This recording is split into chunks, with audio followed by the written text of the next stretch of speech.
네, 안녕하세요. 네, 반갑습니다.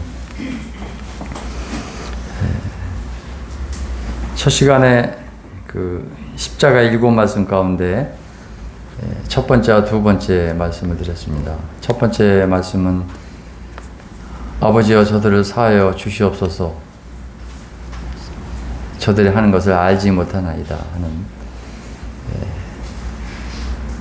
그 십자가에서 하신 말씀이었고, 두 번째 말씀은 그 강도에게 오늘 네가 나와 함께 낙원에 있으리라 이런 말씀했습니다. 오늘 세 번째 말씀은 요한복음 19장 26절입니다. 요한복음 19장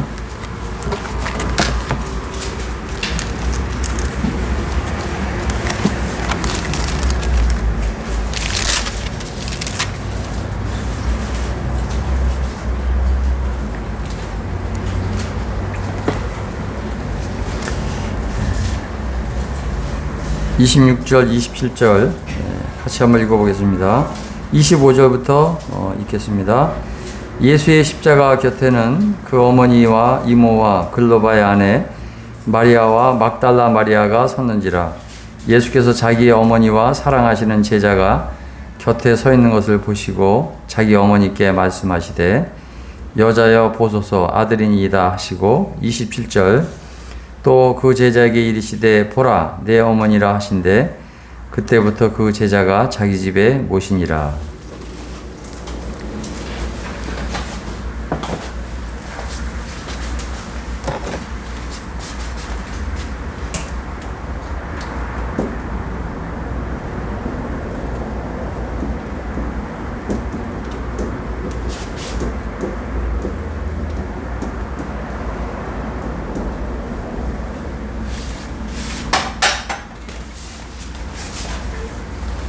이 여자란 말은 우리가 보통 한국에서는 정서적으로 뭐 하대하는 그 어머니를 낮추는 말로 들릴지 모르지만, 당시에는 이 말씀이 이제 그 귀부인이라든지 이런 그 존칭어로 사용되었던 것을 보게 됩니다.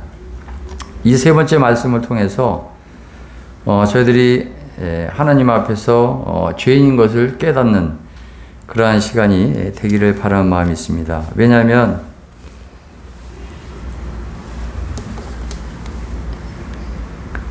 이 부모와 자식 간의 그러한 그 관계로서 우리가 10계명 가운데 이 5계명이 다섯 번째 계명이 내 부모를 공경하라, 이제 이런 말씀인데 이것을 가리킨다고 봅니다. 여기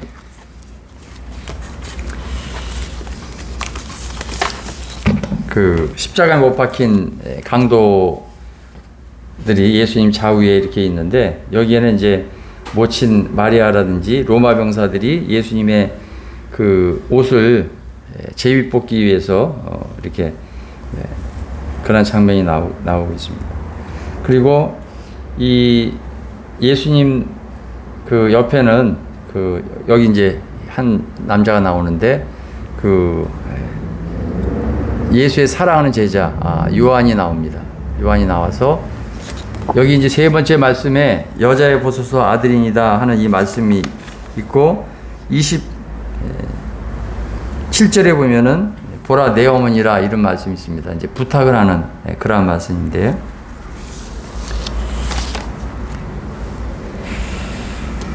그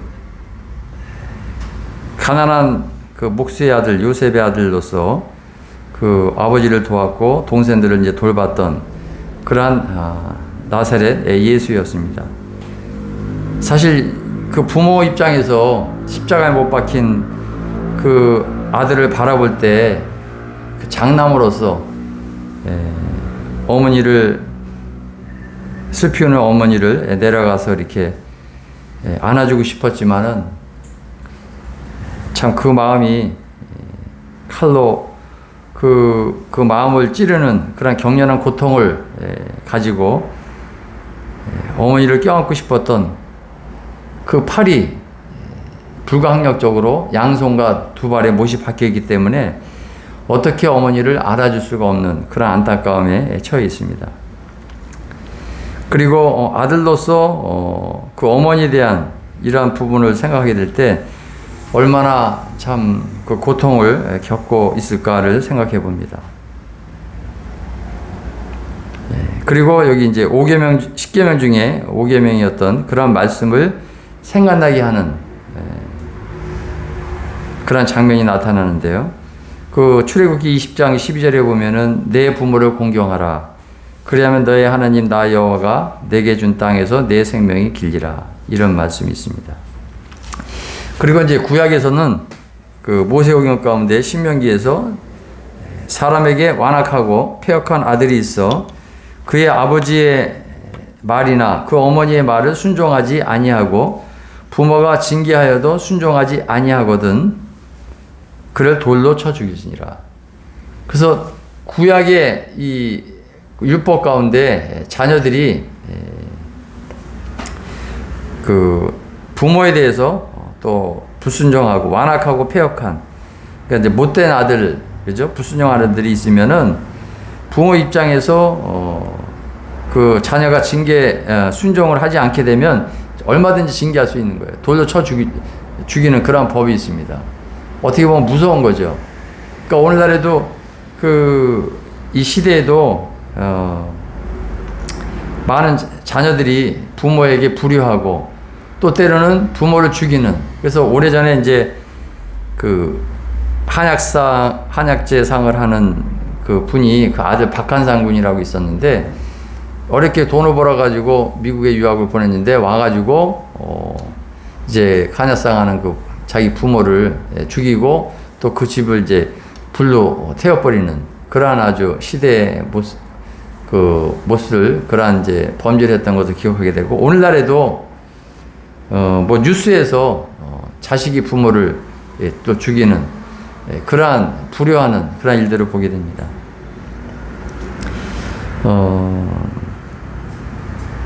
디모데후서 3장 1절에 보면은 말세에 고통하는 때가 있나니 하면서 사람들이 자기를 사랑하고 돈을 사랑하고, 그러니까 오늘 뭐니 해도 뭐니가 제일이죠. 예? 여기 강남인데 강남에 사시는 분들 어떤지 모르지만은, 그러니까 자녀들도 이 돈 때문에 그 여러 가지 이제 문제가 발생하는데 그 말세에 고통하는 때에 뭐가 있냐면 부모를 거역하는 일이 있어요. 그리고 제가 첫 시간에도 얘기했지만은 로마서 1장에 보면은 21가지의 죄악이 나오는데 이 다 사형에 해당이 된다고 말씀드렸잖아요. 근데 거기 보면은 부모를 거역하는 게 나온단 말이죠. 우리 여기 그 이쁜 삼총사, 미녀 삼총사가 여기 앉아 있는데, 예? 부모님 말씀, 여기 이제 어머니랑 같이 나왔죠? 어머니 말씀 잘 듣죠? 잘 순종하죠? 예? 예, 믿습니다. 자, 그 다음에 이제 에베소 6장 1절에 보면, 자녀들아 너희 부모를 주 안에서 순종하라. 무슨 얘기인지 아시겠죠? 제가 이제 저희 자녀 손주들을 위해서, 손주들이 이제 뭐 중학교 또 초등학교 또 뭐 유치원 이렇게 다니는데 기도 제목이 뭐냐면 첫째는 하나님을 경외하고 두 번째는 부모에게 순종하는 거예요. 예. 부모 말을 잘 들어야 돼. 부모는 우리 사랑하니까 여러분들을 올바른 길로 가도록 이렇게 인도하는 거거든요. 그죠? 예. 여러분들 오늘 싫든 좋든 부모의 손에 이끌려서 여기 왔잖아요. 그죠? 예. 근데 여러분들이, 너희 부모님들이 여러분을 사랑하니까 옳은 길을 인도하기 위해서 여러분들을 이렇게 같이 오게 한 거예요. 그래서 여기 말씀했는 대로 자녀들아, 이 부모 말을 잘 듣는 게, 예? 엄마 말을 잘 듣고 아빠 말을 잘 듣는 게, 예? 당연하지만 잘 들으세요. 우리 학생들. 하나님의 말씀이에요, 이게. 하나님의 말씀. 자녀들아 너희 부모를 주 안에서 순종하라. 이것이 옳으니라. 내 아버지와 어머니를 공경하라. 이것이 약속이 있는 첫 계명이에요. 그래서 10계명 중에서 1계명서부터 4계명은 인간이 하나님께 대한 계명이에요. 나 외에 다른 신을 섬기지 말라. 우상을 숭배하지 말라. 여호와 이름을 망령되이 일컫지 말라. 안식일을 범하지 말라. 이 4계명은 인간이 하나님께 대한 계명인데 5계명에서부터 이제 10계명은 인간관계에 있어서 하나님께서 이제 말씀하신 거예요. 그게 뭐냐? 첫 번째가 인간관계에 있어서 내 부모를 순종하라. 그 다음에 이제 여섯 번째, 살인하지 말라, 간음하지 말라, 도적질하지 말라, 거짓말하지 말라, 또 이웃을 탐하지 말라. 그게 이제 십계명이거든요. 그러니까 십계명은 율법에 613가지를 줄여놓은 거예요. 더 확대해 가면 613가지거든요.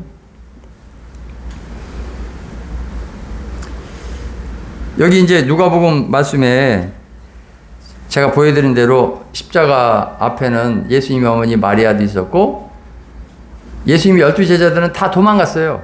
근데 이제 하나 남은 이 젊은 그 예수님의 사랑하는 제자 요한이 있었거든요. 그래서 자기 어머니를 자기가 이제 하나님의 뜻에 따라서 십자가에 죽고, 하나님 아버지 품으로 돌아가야 되니까 자기를 낳아준 그 마리아 어머니를 이제 자기 제자인, 사랑하는 제자인 요한한테 부탁을 하는 거예요. 그래서 27절에 보라 내 어머니다. 이제부터 네가 우리 어머니를 부탁한다. 이런 말씀을 한 거거든요. 그래서 이 요한이 예수님의 제자 중에서 가장 오래 살았어요. 왜? 하나님 말씀대로.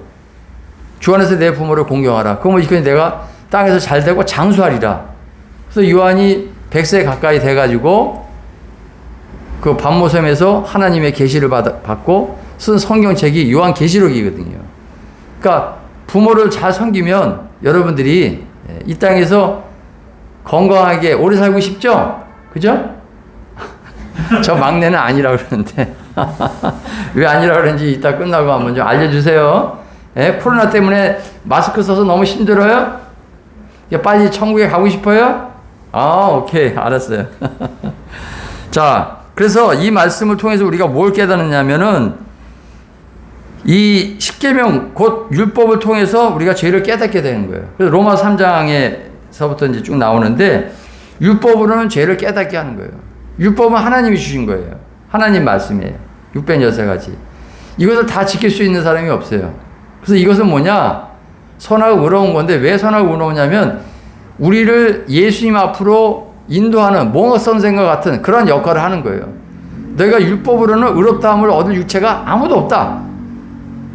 그러니까 율법을 통해서 우리가 법 앞에서 하나님 앞에서 나는 죄인입니다. 이걸 빨리 깨달은 거예요. 쉽게 얘기하면 우리 인간이 우리가 뭐 세상의 노래 가운데 불효자는 웁니다. 이런 말씀 했잖아요. 부모에게 순종하는 사람, 그게 당연한 건데 그렇게 하지 못하니까. 우리 부모님 말씀 잘 안 듣잖아요. 여러분들 저기 이솝 이야기인가요? 거기 보면은 개구리가 비만 오면 왜 개굴 우는지 알죠? 어휴, 저기 천재가 나타났네. 엄마 말 반대로 안 가, 반대로 그냥. 동쪽으로 가라면 서쪽으로 가고, 공부하러 가면 놀러 가고, 뭐 일하러 가면 친구들하고 딴 데 가고. 죽을 때 엄마 유언도, 그거는 엄마가 하도 말 안 하니까 그것도 반대로 할 줄 알고, 나를 갖다가, 산에다 묻으라면 강에다 묻을까봐 엄마가 이제 마지막에는 그 아들을 하니까 강에다 묻어라. 그러니까 그때는 또 깨닫고 자기 엄마 개구리를 강에다 묻었단 말이죠. 강에다 묻으니까 비만 오면 강에 묻은 엄마 무덤이 떠내려가잖아요. 그러니까 개구리가 비만 오면 개굴 한다는 거예요. 엄마 평생을 그냥 죽어서까지도 불효를 하잖아요. 자, 그래서 이제 야고보서 2장 10절에 누구든지 온 율법을 지키다가 613가지 대표적인 게 십계명이잖아요. 십계명 다 못 지켜요. 여기 뭐 거짓말 하지 말라는데 거짓말 안 하고 사는 사람 있어요? 그 하나에 거치면 모두 범한 자가 된다. 그러니까 범한 죄는 이게 죄인이에요. 그래서 이 십자가의 강도가 사형수가 된 것처럼 우리도 다 하나님 앞에서 죄사 쓴 사망인 것처럼 죄값을 받고 죽을 수밖에 없는, 심판받을 수밖에 없는 그런 자들이거든요. 이제 그런 걸 빨리 깨달으라는 거예요.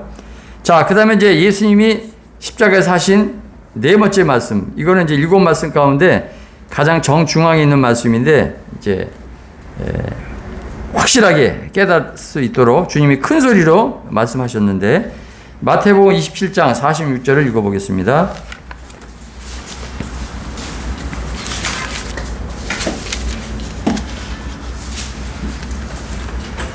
자, 마태복음 27장 46절. 제9시쯤에 예수께서 크게 소리질러 이르시되 엘리 엘리 라마 사막다니 하시니 이는 곧 나의 하나님 나의 하나님 어찌하여 나를 버리셨나이까.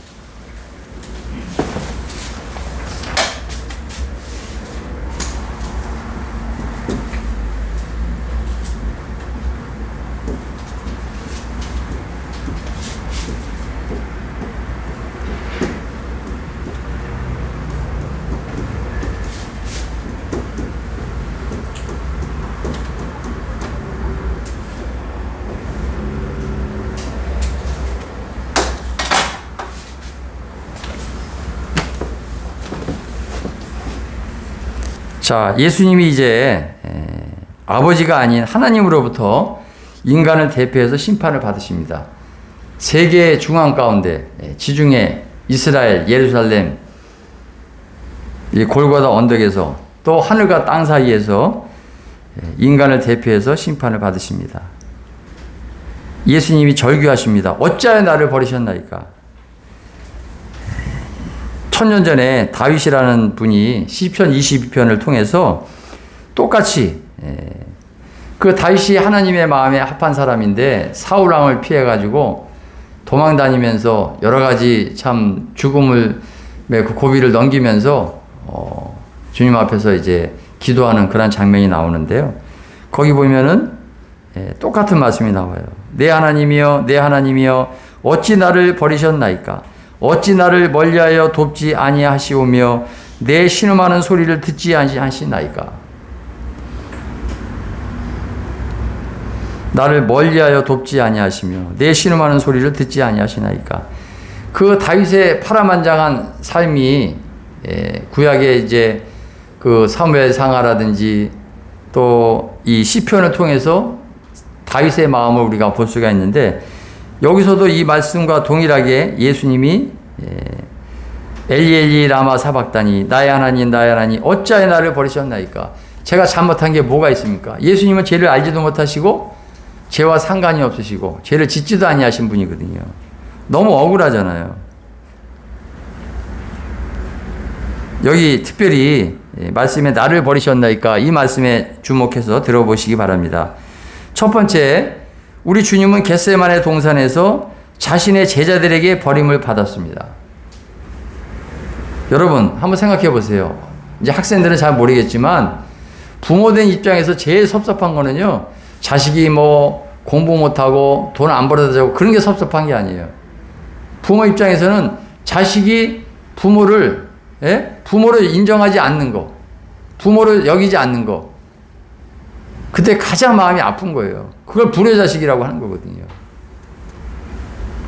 여기 주님이 제자들을 3년 동안 데리고 다니면서 가르쳤는데 제자들이 예수님 십자가에 달릴 때 다 도망갔어요. 아까 이렇게 보여준 그림에 보면 전문 사도 요한만 간신히 남았던 거예요. 다 도망갔어요. 베드로는 예수님을 3번씩이나 부인하고, 가룟 유다는 예수님을 은삼십에 팔아먹고. 여러분, 여러분의 부모님을 팔아먹을 수 있어요? 여러분의 여러분의 부모님을 부인할 수 있냐고요? 부모님이 집 앞에 왔는데 여러분들이 문도 안 열어주고, 누구세요? 어디서 오셨어요? 잘 모르겠는데요? 저는 당신 같은 어머니를 둔 적이 없습니다. 그렇게 얘기한다면 어떻게 하게 되겠어요? 그 마음이. 말이 안 되는 얘기겠죠. 그 다음에 또 두 번째, 우리 주님은 빌라도의 이 법정, 이 차디찬 그 돌 위에서 자신의 백성들에게 버림을 받았어요. 백성들이 예수를 십자가에 못 박으시오, 예수를 십자가에 못 박으시오, 이 소리에 의해서 예수님은 피조물인, 조물주시잖아요. 예수님은. 그죠? 하나님의 아들이니까, 하나님이시니까. 근데 피조물로부터 철저히 버림을 당하신 것입니다. 그 다음에 예수님은 지금 이 장면과 같이 지금 골고다 언덕에서 자신의 하나님께 버림을 당하고 계십니다. 저도 경험했지만, 저희 어머니한테 이제 물론 이제 제가 잘못한 거죠. 잘못해가지고, 매를 맞고 거기서 끝나면 좋은데 저희 어머니가 저를 이제 쫓아냈어요. 나가 보기도 싫어. 근데 처음에 그 어머니의 매를 무서워해가지고 도망은 나갔지만 이제 그게 낮 시간인데 낮에는 나가면 친구들도 만나잖아요. 그러니까 친구들과 어울릴 수도 있어요. 돌아다닐 수도 있어요. 어린 나이지만. 근데 시간이 딱 돼가지고 저녁이 되면 점점 껌껌해지면 배도 고프고 집을 들어가야 되는데 친구들은 다 집으로 가는데 저는 집으로 못 들어가는 거예요. 그리고 어머니는 문을 다 닫아 잠가버렸어요. 그리고 문을 두드려도 안 열어줘요. 거기에 대한 그 두려움이 지금도 제가 기억하기 때문에 여러분들한테 말씀드리거든요. 한번 생각해 보세요. 부모로부터 버림을 당하는 거.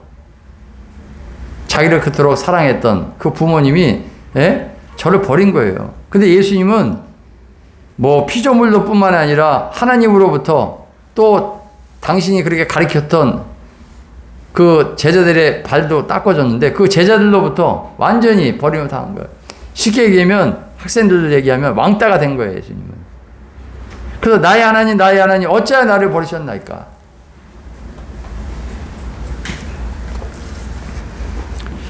레위기 말씀을 보겠습니다. 레위기 말씀 구약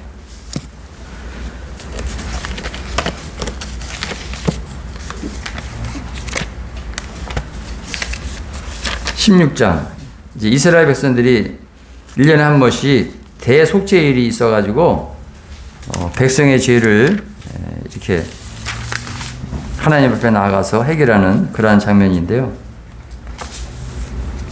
레위기 16장 5절부터 8절을 읽어보겠습니다. 레위기 16장 5절로 8절. 이스라엘 자손의 회중에게서 속죄제물로 삼기 위하여 순염소 2마리와 번제물로 삼기 위하여 순양 1마리를 가져갈지니라. 아론은 자기를 위한 속죄제의 수상아지를 들이되 자기와 집안을 위하여 속죄하고 또 그 2 염소를 가지고 회막문 여호와 앞에 두고 2 염소를 위하여 제비 뽑되 한 제비는 여호와를 위하고 한 제비는 아사셀을 위하여 할지며 아론은 여호와를 위하여 제비 뽑은 염소를 속죄제로 드리고 아사셀을 위하여 제비 뽑은 염소는 산채로 여호와 앞에 두었다가 그것으로 속죄하고 아사셀을 위하여 광야로 보낼지니라. 10절까지 읽었습니다. 그 다음에 15절. 또 백성을 위한 속죄제 염소를 잡아 그 피를 가지고 휘장 안에 들어가서 그 송아지의 피로 행한 같이 그 피로 행하여 속죄소 위와 속죄소 앞에 뿌릴지니. 20절. 그 지성소와 회막과 제단을 위하여 속죄하기를 마친 후에 살아있는 염소를 들이되 아론은 그의 2 손으로 살아있는 염소의 머리에 안수하여 이스라엘 자손의 모든 불의와 그 범한 모든 죄를 아뢰고 그 죄를 염소의 머리에 두어 미리 정한 사람에게 맡겨 광야로 보낼지니 염소가 그들의 모든 불의를 지고 접근하기 어려운 땅에 이르거든 그는 그 염소를 광야에 놓을지니라. 자, 제가 이제 실물 교습을 한번 해보겠습니다. 자, 구약시대 때 그 제비를 뽑습니다. 제비를 뽑아서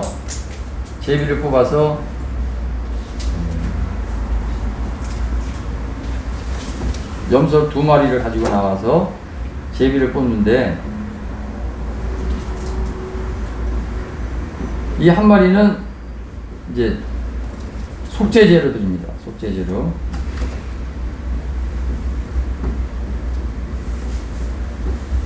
예, 1마리는 이제 아사셀이라는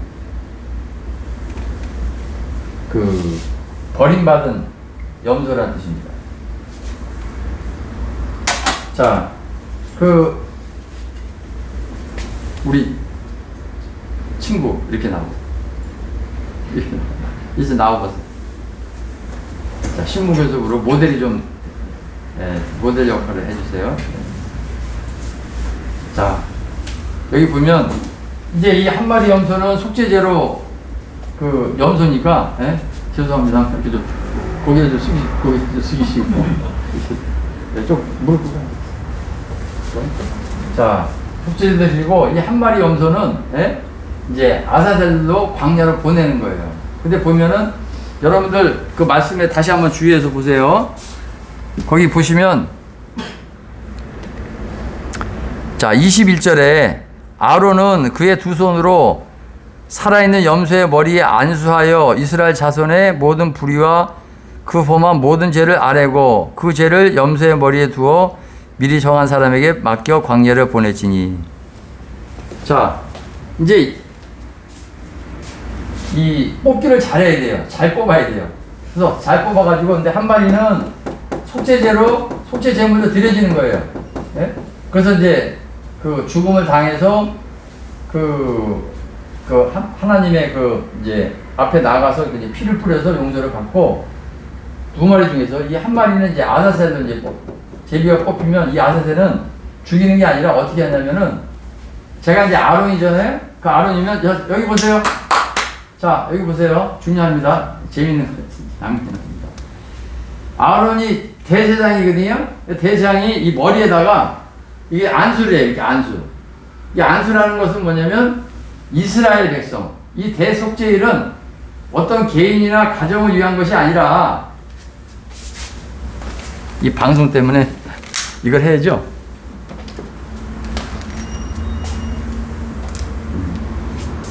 개인이나 가정을 위한 것이 아니라 이스라엘 백성의 죄를 위한 것이기 때문에 대제사장이 대표로 여기다가 이제 이렇게 두 손을 이렇게 올려놓습니다. 올려놓으면 이스라엘의 그 백성의 모든 죄, 네?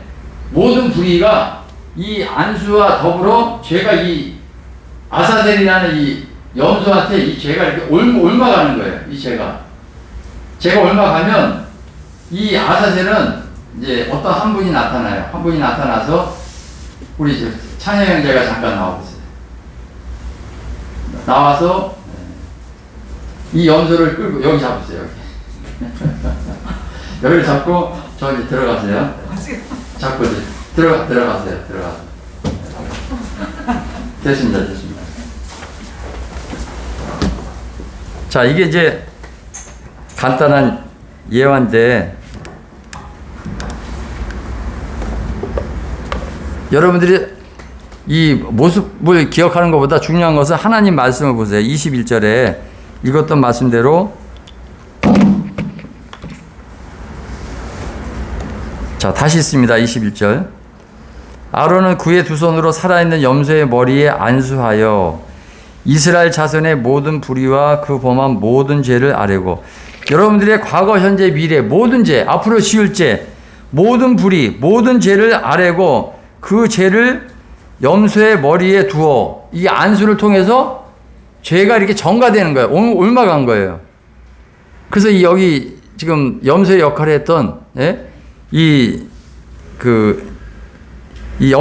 아사셀이라는 염소에게 모든 것이 이렇게 옮겨진 것입니다.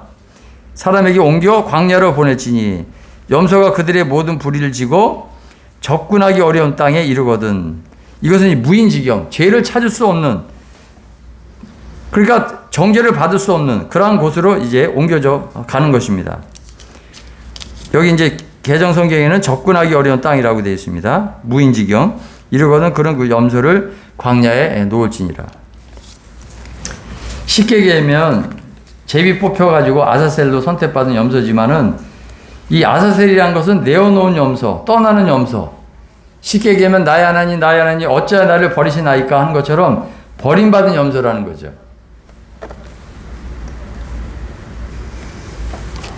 우리 주님은 여기 그림을 보세요. 우리 학생들 공부하느라고 참 피곤하고 찌들어 있고 또 이게 특별히 강남 파라쿠니까 고생 많이 하잖아요. 주님이 말씀하십니다. 수고하고 무거운 짐 자들아 다 내게로 오라. 내가 너희를 쉬게 하리라. 근데 우리 요한복음 1장 29절 한번 보겠습니다. 잘하는 말씀이죠.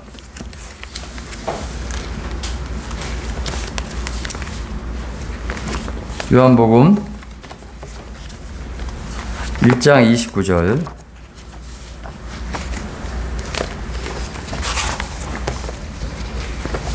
자, 다 같이 읽겠습니다. 시작.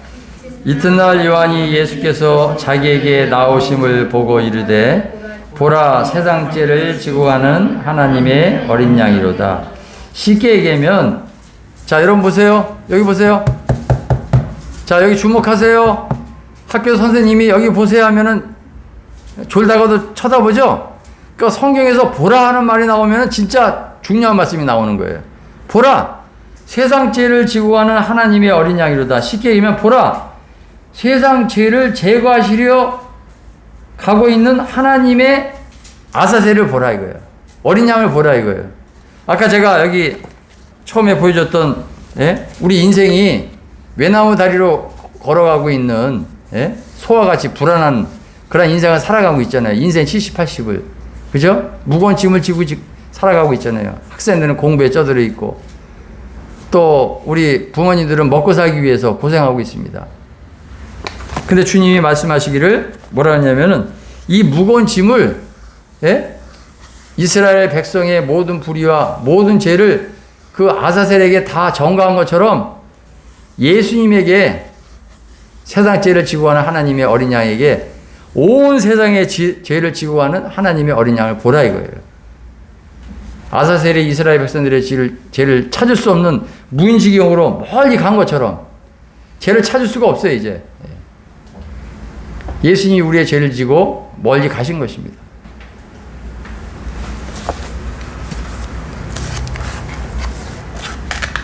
요한일서 2장 2절에 보면은 그가 우리 죄를 위한 화목제물이니 우리만 위할 뿐 아니요 온 세상의 죄를 위함이시다. 우리 조상들 또 현재 우리 또 앞으로 살아갈 온 인류의 모든 사람의 죄를 지고 가셨다는 것입니다. 온 세상의 죄. 여러분들도 포함한 것이죠. 자, 그래서 주님은 여호와께서는 우리 무리의 죄악을 그에게 담당시키셨다. 우리 담임 선생님이 있고 담당 공무원이 있죠? 우리 저기 막내 학생 그 담임 선생님 있죠? 학교에 가면 담임 선생님은 우리 막내에 대해서 책임을 진단 말이죠. 그죠? 그래서 우리 무리의 죄악을 담당시키셨다. 또 우리가 잘 아는 말씀, 친히 나무에 달려 그 몸으로 여러분의 죄를 담당하셨다. 책임지셨다. 이는 우리로 죄에 대하여 죽고 의에 대하여 살게 하려 하십니다. 저가 예수님이 채찍에 맞음으로 너희는 나음을 얻었나니 너희가 전에는 양과 같이 이리 가고 저리 가고 헤매고 그저 반영 없이 다녔잖아요. 길을 잃었더니 이제는 너희 영혼의 목자와 감독 되신 이에게 돌아왔느니라. 자, 그 다음에 이 아사셀이 죄를 찾을 수 없는 무인지경 그런 곳으로 간 것처럼 우리 시편 103편 12절에 보면 동이 서에서 먼 것 같이 우리의 죄가를 멀리 옮겼다 이거예요. 여기 보세요. 자, 지구에 지구가 있으면은 그 남극이 있고 북극이 있죠? 그죠? 남극, 북극. 그러나 동극, 서극이라고 얘기하지 않잖아요. 왜냐하면 이 동극 쪽과 서쪽은 계속 돌면 돌수록 만날 수가 없는 거예요. 서쪽으로 가도 계속 비밀면 돌기 때문에. 그것처럼 죄를 찾을 수가 없다는 거예요. 그래서 우리의 죄악을 동이 서에서 먼 것 같이 멀리 옮겼다는 거예요. 죄를 도저히 찾을 수가 없는 것이죠. 그 다음에 미가서 7장 19절에 보면 다시 우리를 불쌍히 여기셔서 우리의 죄악을 발로 밟으시고 우리의 모든 죄를 깊은 바다에 던졌다. 우리 저기 핵폐기물이라든지 방사능 오염물질이라든지 이런 것들은 지구상에 있으면 안 되니까 사람들이 저기 깊은 해저 바다 밑에다가 갖다가 집어넣는 거거든요. 안전장치를 해가지고 위험하니까. 그래서 그 깊은 그 바닷속으로 사람이 들어갈 수 없잖아요. 수압에 의해서. 그래서 깊은 바다에 던졌다. 이 말씀은 주님이 나의 하나님 어찌하여 나를 버리셨나이까 하는 것처럼 이제 멀리 버림을 당한 것처럼 우리의 죄를 찾을 수가 없다는 것이죠.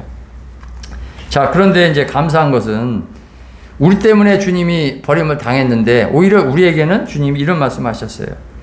우리 히브리서 13장 5절에 이런 말씀을 하셨는데요. 그가 친히 말씀하시기를 내가 결코 너희를 버리지 아니하고 너희를 떠나지 아니하리라 하셨느니라. 이 말씀은 이제 신명기 31장 6절 말씀을 인용한 건데 한번 같이 한번 읽어보겠습니다. 신명기 31장 6절.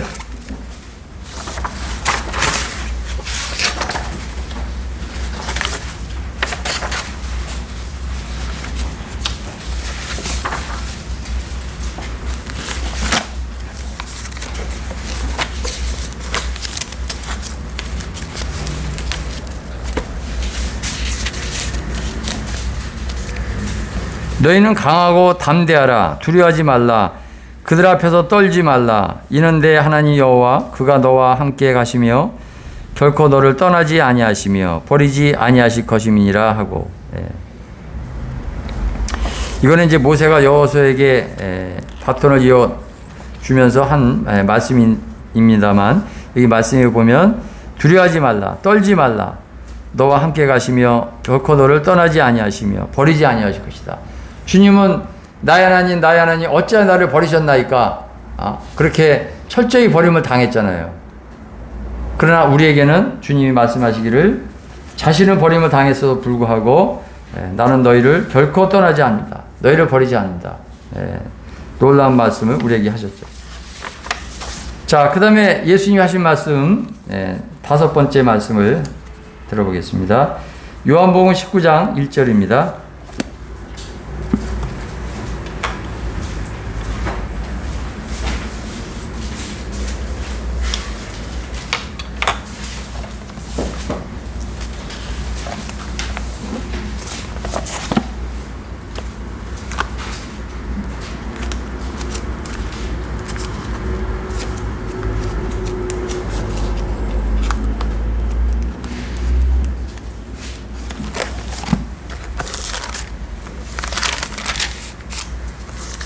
자, 요한복음 19장 1절.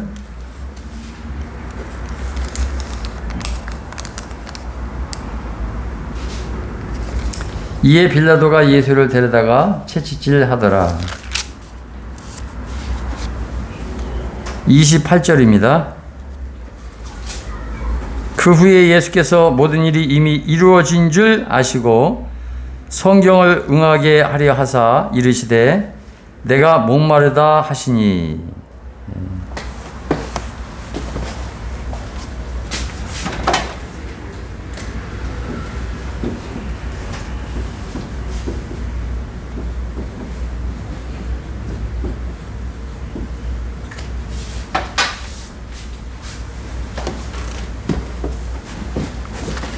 네, 오늘도 날씨가 좋은데 이제 여름에 그 모기 타고 그러면 우리가 아이스크림도 사 먹고 또 시원한 음료수도 먹고 하는데요.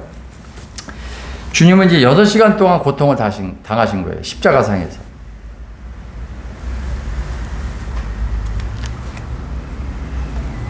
그래서 사람들이 이제 예수님을 도와주기 위해서 쓸개탄 포도주를 예수님께 주어 마시게 하려 했는데 예수님은 온전한 고통을 받기 위해서 그것을 맛보시고 마시고자 아니했다고 말씀하고 있습니다.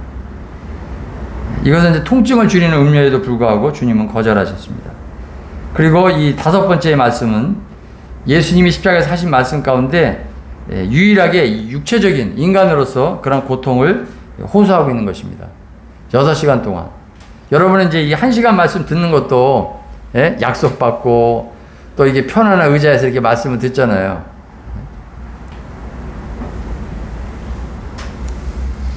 주님이 시편 22편 15절에서 내 심이 말라 질그릇 조각 같고 내 혀가 입천장에 붙었나이다. 여러분 이런 경험 해보셨어요? 여러분들이 부모님들이 여러분을 낳을 때 이만한 아마 고통을 당하셨을 거예요. 그 뼈가 어그러지잖아요. 그죠? 막 땀을 내고 그 여자들의 아기를 낳을 때 그 산모의 진통을 우리가 남자들은 잘 모르는데 그 다음에 19장 1절을 제가 먼저 읽었는데 그 십자가에 못 박는 자들을 위해서 너무나 고통스러우니까 빨리 십자가에서 목숨을 목숨이 끊어지도록 하기 위해서 채찍질을 이렇게 한다고 합니다. 그래서 피를 많이 흘려서 이제 사람들이 이제 십자가에 달리게 될 때 복수가 차기도 하고 그래서 예수님도 창을 찔렸을 때 그 물과 피가 쏟아졌더라. 이제 이런 말씀도 있는데요. 여러분 그 예수님의 고난이라는 영화 보신 적 있으세요? 패션 오브 크라이스트. 우리 학생들 그거 보신 적 없으세요? 저기 또 시간이 되시면 이 방배동 모임을 통해서 그런 영화를 좀 보시면 좋을 것 같은데 그 8시간 동안 그 채찍질을 당하고 십자가에 달리게 될 때 의사들의 말에 의하면 그 혈량성 쇼크라고 해가지고 많은 양의 피를 흘리고 나면 그 고통을 당하는 그런 상태에 대해서 말씀하고 있는데, 첫 번째가 뭐냐면 심장이 더 이상 피를 짜주지 못한다고 합니다. 그 다음에 피를 많이 흘렸기 때문에. 그 다음에 두 번째로 혈압이 떨어지게 되고 정신이 몽롱하게 된다고. 그 다음에 세 번째, 이 콩팥은 남아있는 피의 양을 유지하기 위해서 오줌을 만드는 일을 중단한다고 합니다. 그 다음에 네 번째, 몸을 흘린 피를 보충하기 위해서 이제 최고의 이러한 액체를 요구하기 위해서 극도의 갈증을 느낀다고 합니다. 이날 주님은 목마른 자들에게 친히 대표로 내가 목마르다라고 외친 거나 마찬가지입니다. 또한 반면에 이 목마르다는 말은 우리가 반대로 생각할 수 있어요. 여러분들 누가복음 16장에 보면은 여기 제일 큰 언니는 그 부자와 거지 나사로 이야기 많이 들었죠? 부자와 거지 나사로. 잘 몰라요? 자, 보겠습니다. 그러면은 누가복음 16장.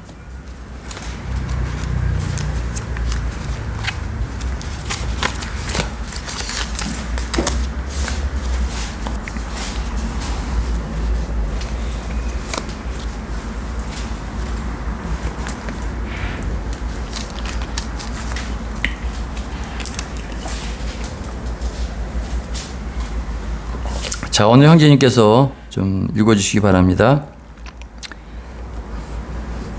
그 16장 19절서부터 좀 읽어주시기 바랍니다. 한 부자가 있어 자색 옷과 고운 베옷을 입고 날마다 호화롭게 즐기더라. 그런데 나사로라 이름하는 한 거지가 선대투성이로 그의 대문 앞에 걸어진 채 그 부자의 상에서 떨어지는 것으로 배부르려 하네. 심지어 그들이 와서 그 환대를 할더라. 이에 그 거지가 죽어 천사들에게 받들려 아브라함의 품에 들어가고 부자도 죽어 장사되니 그가 음부에서 고통 중에 눈을 들어 멀리 아브라함과 그의 품에 있는 나사로를 보고 불러 이르되 아버지 아브라함이여 나를 긍휼히 여기사 나사로를 보내어 그 손가락 끝에 물을 찍어 내 혀를 서늘하게 하소서. 내가 이 불꽃 가운데서 괴로워하나이다. 아브라함이 이르되 예, 너는 살았을 때 좋은 것을 받았고 나사로는 고난을 받았으니 이것을 기억하라. 이제 그는 여기서 위로를 받고 너는 괴로움을 받느니라. 그뿐 아니라 너희와 우리 사이에 큰 구렁텅이가 놓여 있어 여기서 너희에게 건너가고자 하되 갈 수 없고 거기서 우리에게 건너올 수도 없게 하였느니라. 네, 됐습니다. 여기까지만 읽고요. 거기 24절 후반부에 보면은 이 음부에서 불꽃 가운데서 고통하는 것이 너무 괴롭기 때문에 뭐라고 얘기했냐면 그 손가락 끝에 물을 찍어 내 혀를 서늘하게 하소서. 내가 이 불꽃 가운데서 괴로워하나이다. 이런 말씀을 했거든요. 그러니까 주님이 이 지옥에 가는 영혼들을 대신해서 내가 목마르다. 이런 말씀을 한 것입니다. 지금 여러분들은 현실 가운데 이것을 느끼지 못하고 있거든요. 지금 더운 여름날 아까도 제가 말씀드렸지만은 갈증이 오면은 아이스크림이나 또 음료수를 먹는데 그런 것은 다 우리에게 달콤한 것이거든요. 그러나 여러분들이 이 땅에서 예수님을 믿지 않으면 그날에 가서 이 지옥에서 이 음부에서 말로 할 수 없는 엄청난 고통을 당하는 거예요. 그것을 보고 있는, 그것을 알고 있는 부모님 입장에서는 여러분들을 복음을 듣지 아니하게 할 수 없는 거예요. 이 사실을 알고 있기 때문에. 자식이 어떤 부모가 자식이 떡을 달라면 돌을 줄 부모가 어디 있고, 자식이 생선을 달라 하면 뱀을 줄 부모가 어디 있겠어요. 여러분들을 사랑하기 때문에 이러한 복음 집회를 통해서 하나님 말씀을 듣고 깨달을 수 있도록, 그다음에 영원한 불꽃 가운데서 내가 고민한다고 이 부자가 호소하고 있는데 이러한 것들을 알기 때문에 주님이 십자가에서 내가 목마르다 한 것처럼 이 목마름은 영원한 거거든요. 고통스러운 것이거든요. 그런데 이제 반면에 주님이 말씀하십니다. 요한복음 7장 30절에 보면은 누구든지 목마르거든 내게로 와서 마시라. 너희 목마른 자들아 물러 나오라. 돈 없는 자도 오라. 너희는 와서 사 먹되 돈 없이 값없이 와서 포도주와 젖을 사라. 주님은 이제 이 땅에 오셔서 그 가나의 혼인잔치에서 물이 변해서 포도주가 되게 하셨어요. 좋은 포도주를 내셨는데 우리에게 이 물로 만든 포도주를 주셨습니다. 그리고 주님은 이 땅에 오셔서 천지를 창조하셨을 뿐만 아니라 짐승들에게 물을 마시게 하셨습니다. 그 다음에 광야 40년 동안 이스라엘 백성들의 이 목마름을 끊임없이 채워주셨어요. 그래서 반석에서 물이 나게 하셨고, 그래서 고린도전서 10장 4절에 보면 다 같은 신령한 음료를 마셨으니 이는 그들을 따르는 신령한 반석으로부터 마셨음에 그 반석은 곧 그리스도라. 또 비를 예비하셨고 산에 물을 주셨습니다. 그 다음에 여러분들 그 요한복음 4장 6절에 보면은 사마리아 여인이 나옵니다.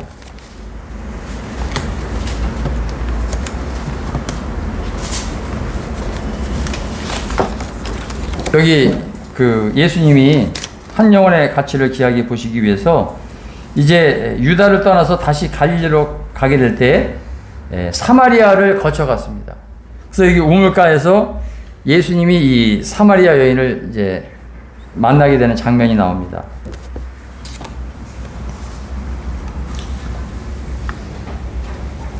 그 정오에 이제 이 우물 곁에 앉게 됐는데 이 여인에게 그 복음을 전하기 위해서 주님이 찾아오신 거예요. 얼마나 갈증을 느끼셨을까 우리가 생각을 해보게 됩니다. 그리고 이 여인에게 물을 좀 달라고 주님이 말씀하십니다. 그리고 이 물을 마시는 자마다 다시 목마르니와 내가 주는 물을 마시는 자는 영원히 목마르지 아니하리니 내가 주는 물은 그 속에서 영생하도록 솟아나는 샘물이 되리라. 그러니까 이 여인이 그 물을 나에게도 달라고. 근데 주님의 이 십자가에서 내가 목마르다 한 이 목마름은 인간적인 이 목마름보다 여러분들의 이 구원을 위해서 그런 목마름이었다는 것을 여러분들이 생각해 보시기 바랍니다. 마태복음 5장에 보면은 이제 복에 대해서 나오는데 의에 줄이고 목마른 자는 복이 있나니 저희가 배부른다고 말씀하고 있습니다. 예, 오늘 이제 이 두 번째 시간에 여기 예수님의 7번째 말씀 가운데 세 번째, 네 번째, 다섯 번째 이런 말씀을 했습니다. 그래서 시간이 됐기 때문에 정리를 해야 되는데 세 번째 여자의 보소서 아들이니다. 이 말씀을 통해서 여러분들이 내 부모를 공경하라. 율법을 말씀하고 있습니다. 그래서 율법을 통해서 우리가 죄인인 것을 여러분들이 깨달아야 됩니다. 부모에게 순종하라는데 순종하지 않는 것이 죄고 사형에 해당된다고 말씀하고 있습니다. 그 다음에 네 번째 주님께서 이제 아버지가 아니라 하나님으로부터 인간을 대신해서 철저히 버림을 당하셨습니다. 그래서 주님은 말씀하시기를 엘리 엘리 라마 사막다니 나의 하나님 나의 하나님 어찌하여 나를 버리셨나이까 그렇게 절규하고 있습니다. 이것은 마치 그 구약에서 대속죄일에 이스라엘 백성들의 모든 불의와 모든 죄를 지고 광야로 떠난 철저히 버림을 당한 아사셀과 같습니다. 그 아사셀을 통해서 이스라엘의 백성들이 모든 죄가 용서받은 것처럼 세상 죄를 지고 가는 하나님의 어린 양께서 여러분들의 모든 죄와 모든 불의를 지시고 십자가에서 돌아가시고 여러분들을 의롭다 하시기 위해서 3일 만에 부활하신 것입니다. 그 다음에 주님은 이제 육체적인 고통을 호소하고 있습니다. 내가 목마르다. 이것은 자기 자신의 육체의 고통이 아니라 여러분들이 이 땅에서 주님이 십자가에서 하신 말씀을 믿지 않고 지옥 갈 것을 생각하게 될 때 지옥에서 겪는 이 부자와 같은 불꽃 가운데서 내가 고민한다고 그래서 이 손가락을 찍어서 물 한 모금을 내 혀를 서늘하게 해달라고 한 것처럼 그런 것들을 알고 있기 때문에 여러분들에게 주님이 말씀하고 있는 것입니다. 그리고 주님은 이 목마른 자들을 향해서 주님이 나오라고 말씀하고 있습니다. 이러한 예수님의 말씀을 통해서 여러분들이 예수님을 개인의 구주로 영접하시고 또 하나님의 자녀가 되고 천국에 갈 수 있는 저와 여러분들이 되기를 바라는 마음이 있습니다. 이상으로 말씀을 마치도록 하겠습니다. 감사합니다.